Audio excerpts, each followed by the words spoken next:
Israel के खिलाफ इतनी नफरत, 13 में से 3 बेटों की मौत को बताया कुर्बानी। कौन था हमास चीफ इस्माइल हानिया?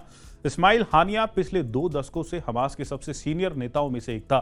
पिछले कुछ सालों से कतर में रहकर वो आतंकवादी समूह का राजनीतिक कामकाज संभाल रहा था।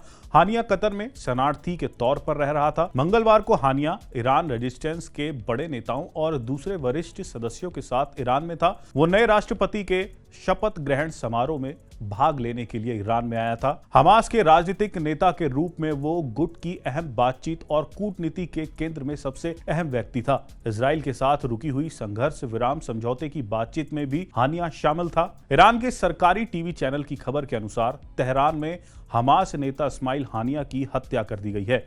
हमास ने तेहरान में हवाई हमले में अपने नेता इस्माइल हानिया की मौत की पुष्टि की और इजराइल को जिम्मेदार ठहराया। हानिया को 2006 में गाजा में हमास का नेता बनाया गया था।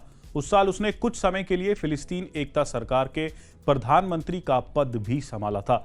हालांकि महीनों के तनाव के बाद इसे भंग कर दिया गया।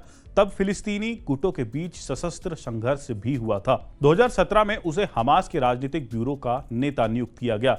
ये वो वक्त था जब हमास फिलिस्तीनियों और अंतर्राष्ट्रीय स्तरों पर अपनी इमेज को सुधारने की कोशिश कर रहा था। हानिया ने हाल के सालों में कतर और तुर्की से हमास का नेतृत्व किया। इजराइल में हमास के हमलों में पकड़े गए बंधकों के बदले में गाजा में युद्ध खत्म करने के लिए इजराइल और हमास के बीच बातचीत चल रही है, जिसकी मध्यस्थता मिस्र, कतर और अमेरिका कर रहे हैं।